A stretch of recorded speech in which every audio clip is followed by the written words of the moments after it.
Hello hi welcome back to తీరొక ముచ్చట. అయితే ఇవాళ మన ఛానల్లో ఎప్పుడెప్పుడా అని ఎదురు చూస్తున్న గురుకుల రిజల్ట్స్ అనేవి త్వరలో వచ్చేయడానికి రెడీగా ఉంది. దీనికి గల జీవో అనేది రిలీజ్ అయింది. అయితే ఈ జీవో ఏంటంటే హార్జెంటల్ రిజర్వేషన్ గురించి కోర్టులో కేసు అనేది ఉంది. దాని గురించి వాళ్ళు ప్రభుత్వం వెబ్ నోట్ అనేది రిలీజ్ చేసింది.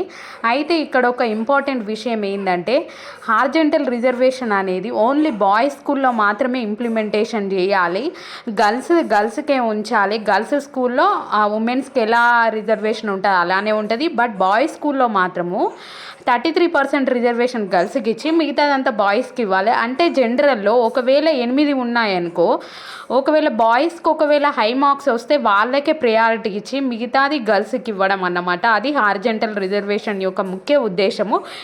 దీనికోసమే మనకు గురుకుల రిజల్ట్, గ్రూప్ 4 రిజల్ట్ అనేది చాలా లేట్ చేశారు. ఇప్పుడు త్వరలో ఒకటి రిలీజ్ అనేది చేయడం జరుగుతుంది. ఫస్ట్ నా అంచనా ప్రకారము డిఎల్ రిలీజ్ చేస్తారు, తర్వాత జేఎల్ రిలీజ్ చేస్తారు, తర్వాత పీజీటీ, తర్వాత టీజీటీ, నెక్స్ట్ లైబ్రరీ. సో ఇలా అన్నీ రిలీజ్ చేశారు. Thank you so much for watching my channel. ఇది మంచి అప్డేట్ కాబట్టి